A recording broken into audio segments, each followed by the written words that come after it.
Assalamualaikum warahmatullahi wabarakatuh. Salam sejahtera bagi kita semua.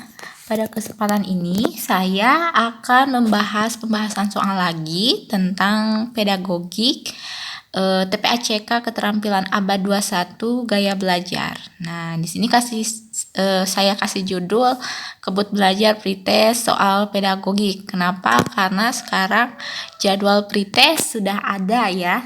Udah ada edaran tentang jadwal pretest, di mana untuk pretest pada tahun ini berbeda mekanismenya dengan tahun yang kemarin ya. Kalau yang tahun kemarin itu di wilayah masing-masing secara daring, kalau sekarang ditentukan tempatnya ya, lokasinya seperti tes P3K ya. Jadi tempatnya ditentukan lokasinya, nanti kita akan termasuknya pada lokasi yang mana gitu ya.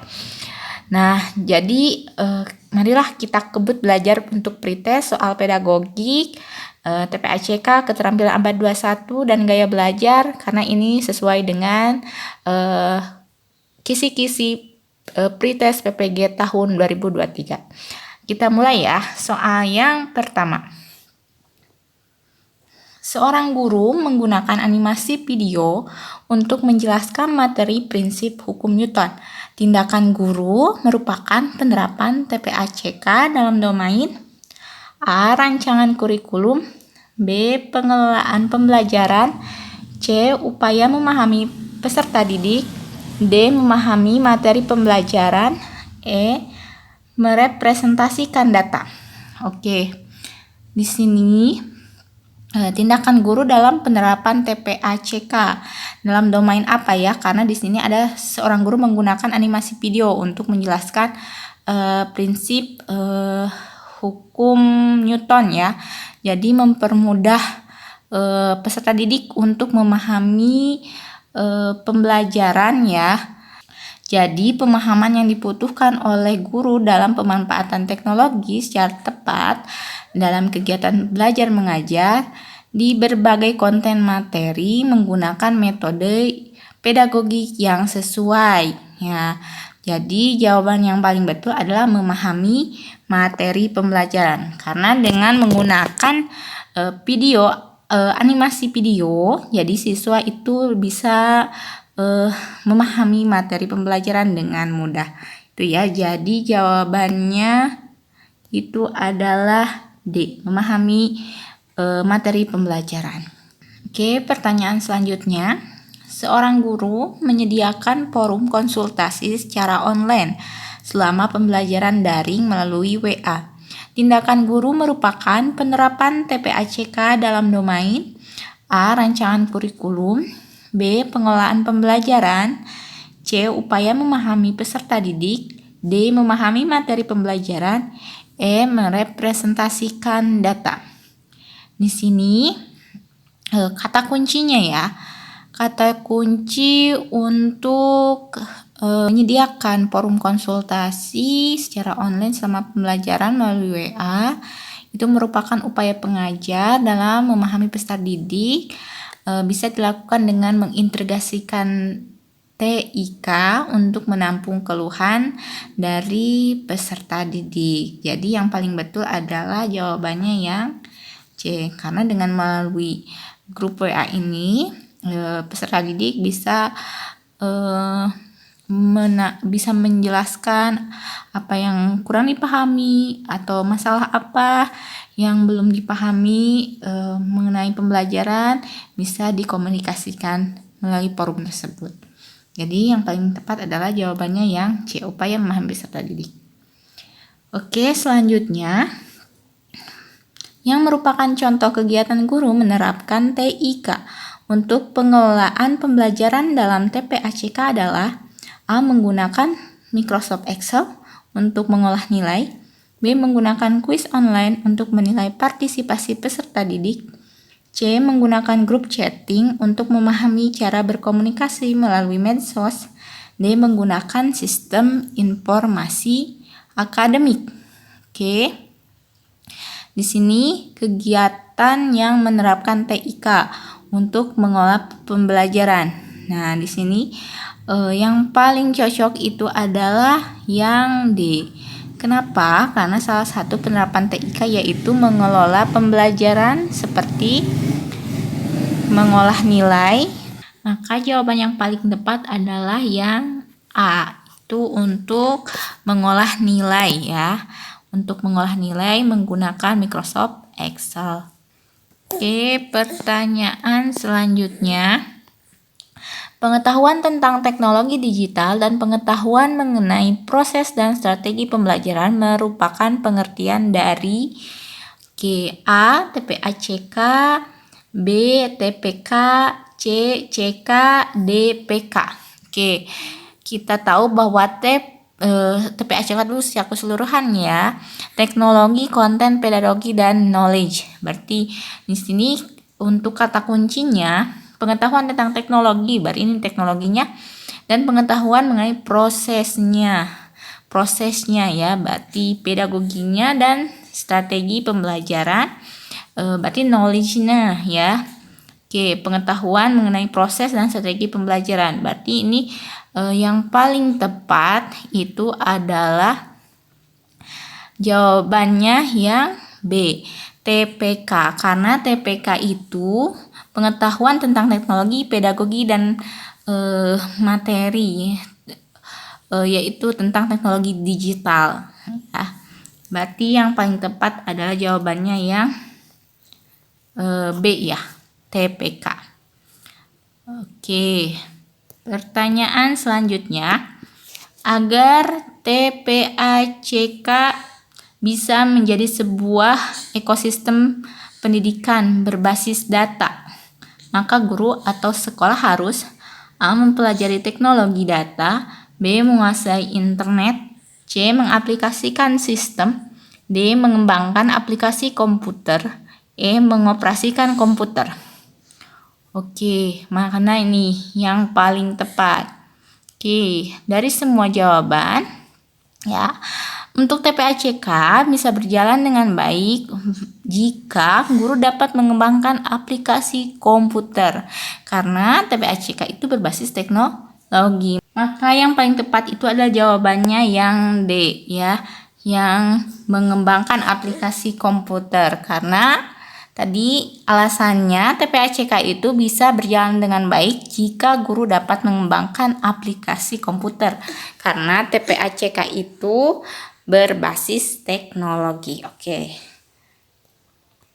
Pertanyaan selanjutnya, salah satu contoh dalam TPACK sebagai model global yang bisa diakses oleh semua orang untuk belajar adalah A. website, B. Postword, C. Facebook, D. Instagram, E. ruang guru. Nah, di sini kita tahu bahwa salah satu model dari pembelajaran yang bisa diakses oleh semua orang untuk belajar itu adalah ruang guru. Kenapa? Karena kita tahu ya bahwa ruang guru itu adalah website, bahkan aplikasi yang digunakan untuk bergerak di bidang pendidikan, berarti untuk layanan belajar ya, layanan pendidikan. Oke. Jadi jawaban yang tepat adalah ruang guru ya. Pertanyaan selanjutnya.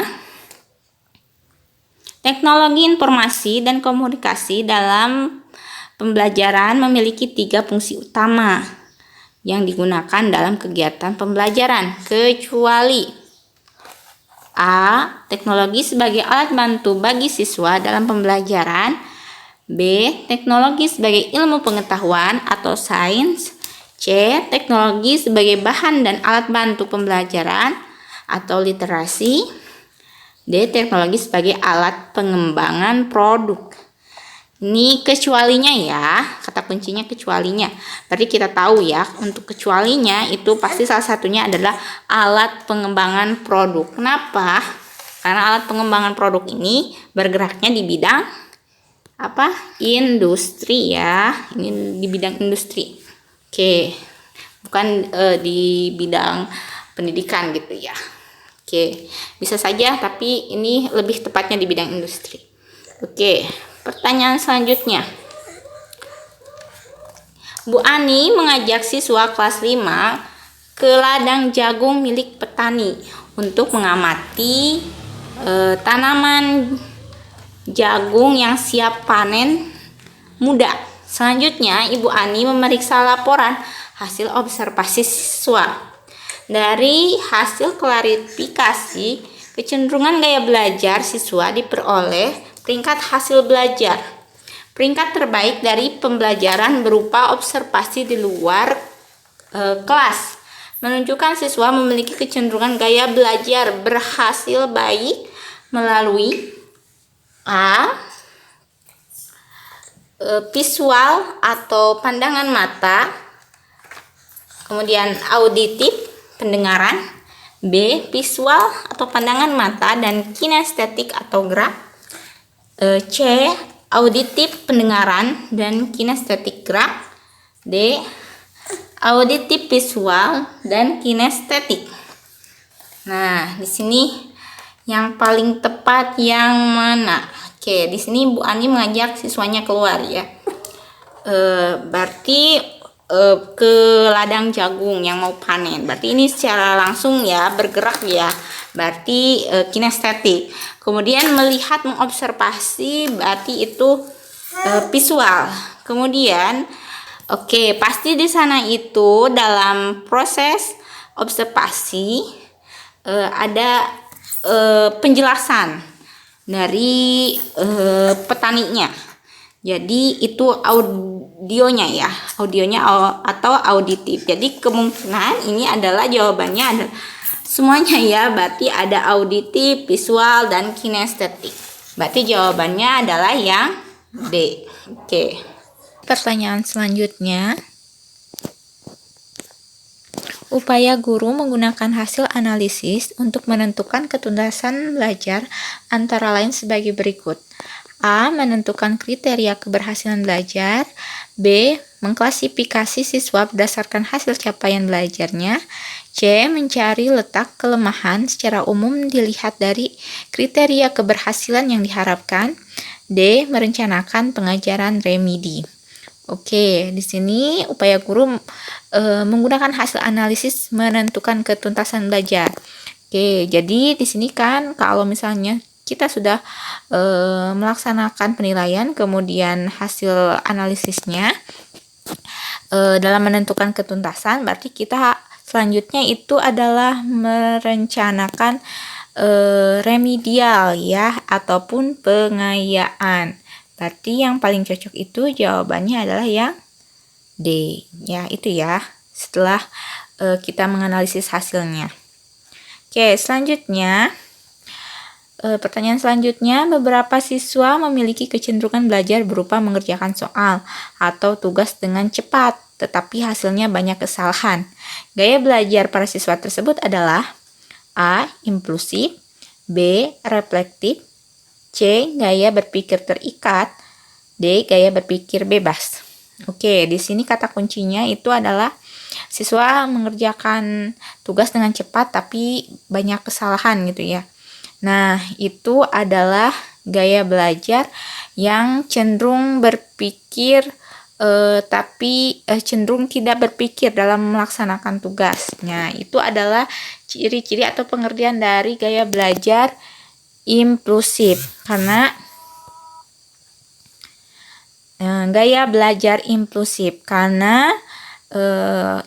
gaya belajar impulsif itu kecenderungan siswa untuk bertindak cepat, kemudian mereka lebih mengambil banyak waktu untuk merespon, nah tanpa memikirkan bagaimana sih jawabannya. Jadi mereka cenderung tidak berpikir dalam bertindak. Jadi itu ya jawabannya A. Impulsif. Kalau reflektif, berarti reflektif itu model belajar yang kebalikannya, mengutamakan proses berpikir dari pengalaman dan sebagainya. Itu ya, kebalikannya.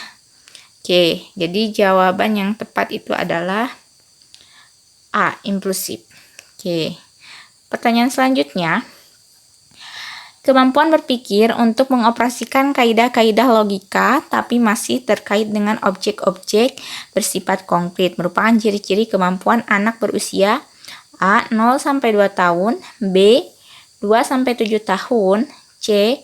7-11 atau 12 tahun, D. 11 atau 12 sampai 14 atau 15 tahun. Oke, di sini adalah proses perkembangan menurut Piaget ya. Oke, kalau dari kata kuncinya ini mengoperasikan kaidah-kaidah logika, tapi terkait dengan objek-objek yang bersifat konkret. Ini merupakan ciri-ciri dari perkembangan anak pada tahapan operasional konkret ya. Itu ciri-cirinya. Kemudian juga berkembangnya itu pada usia 7-11 tahun. Itu ya. Jadi jawabannya itu adalah yang C. Karena ada 4 tahapan untuk teori Piaget itu. Yang pertama tahap sensori motorik 0-2 tahun, kemudian praoperasional 2-7 tahun, kemudian operasional konkret 7-11 tahun dan operasional formal 11 sampai kurang lebih 15 tahun seperti itu. Oke, pertanyaan selanjutnya. Seorang peserta didik selalu ingin mendominasi dalam suatu kelompok belajar. Dia tidak memberi kesempatan anggota lain untuk mengungkapkan pendapat. Jika teman lain yang memimpin dan mengendalikan jalannya diskusi, ia memisahkan diri dan cenderung belajar sendiri. Peserta didik tersebut mengalami permasalahan dalam perkembangan A. Sosial emosional, B. Kognitif, C. Moral, D. Spiritual. Oke, kata kuncinya ini dia cenderung memisahkan diri dalam berdiskusi ya. Jadi dia tidak bergabung dengan teman yang lainnya. Oke, ini merupakan hubungan secara sosial ya, atau sosial emosional. Berarti jawaban yang tepat adalah yang A. Oke, kalau kognitif enggak ya, moral dan spiritual itu tidak. Oke, jadi yang paling tepat adalah A. Oke, itu mungkin untuk soal yang saya bahas pada hari ini. Ada satu lagi soal yang saya akan bacakan, tapi oleh teman-teman semua, Bapak dan Ibu guru, silahkan jawab di kolom komentar ya. Ini soalnya. Dalam kompetensi pedagogik, guru menguasai teori belajar dan prinsip-prinsip pembelajaran yang mendidik. Dalam prinsip pembelajaran yang mendidik, guru harus A. Melaksanakan proses pembelajaran sesuai jadwal, B. Menerapkan berbagai pendekatan, strategi, metode, dan teknik pembelajaran yang mendidik secara kreatif dalam mata pelajaran yang diampu, C. Menggunakan strategi pelajaran, D. Hanya menggunakan teknik pembelajaran. Silahkan oleh teman-teman semua dijawab di kolom komentar. Nanti yang betul saya sematkan ya terlebih dahulu. Oke, yang jawab duluan. Oke, terima kasih karena sudah menonton video kali ini. Mudah-mudahan video tentang pembahasan soal pedagogik, TPACK, kemampuan keterampilan abad 21, kemudian gaya belajar ini nanti ada yang muncul pas pretest PPG. Mudah-mudahan nanti pas pretest PPG teman-teman semua yang menonton video ini bisa lulus ya. Terima kasih sudah menyaksikan video ini. Jangan lupa untuk subscribe. Sampai jumpa di video selanjutnya. Wassalamualaikum warahmatullahi wabarakatuh.